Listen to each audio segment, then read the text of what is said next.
Eto nga, dumating na yung order ko mula sa online.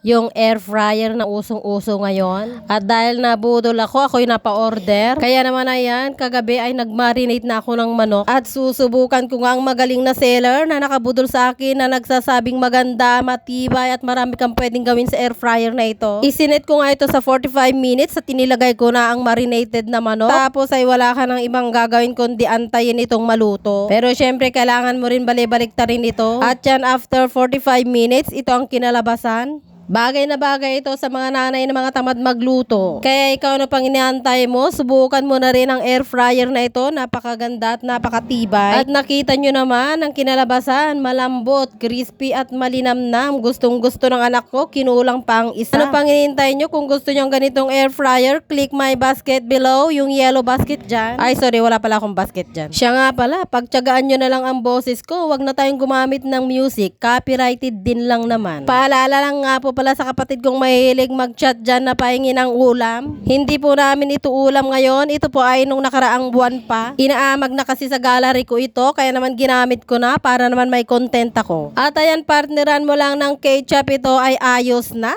O ano pang inaantay nyo? Tara na't lantakan na natin ito. At yun lamang po. Thank you for watching.